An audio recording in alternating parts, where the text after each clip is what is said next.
At the Christian Science Monitor, we think it's time to rethink the news. Frankly, so much of what happens in news enters the spin cycle of social media. Overlooked in the flood of daily news headlines. Rather than getting into the day-to-day churn of the news, the froth. Forms of conventional wisdom that don't really have any basis in fact. People need to challenge themselves to see what's really going on. News is essential. News is the fuel for a thriving democracy. It protects our rights and our values. It takes us to people and to places that we've never seen. But what happens if the news becomes something else? What happens if it becomes just a place to vent? What happens if it doesn't value our differences, but instead it plays on them to divide us even more? What happens when it preys on our fears because that's the best way to get us to click? What happens when news ignores the best of us, only to dwell on the worst?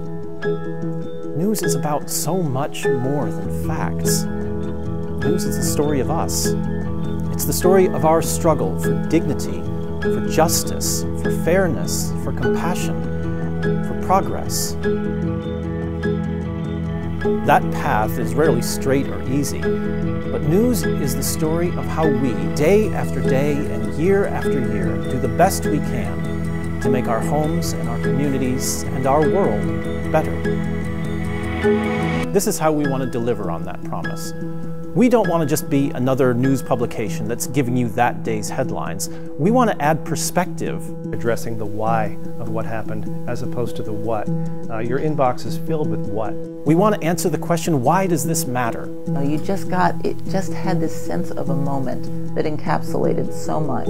And on stories that you've already heard before, we want to add perspective so you can connect those dots even better. Our approach to that story would be, how do we understand the world as it looks from their perspective?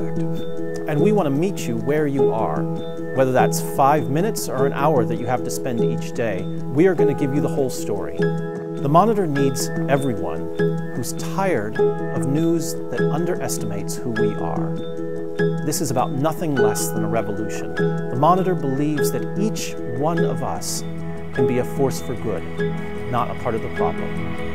And we hope that you'll join us.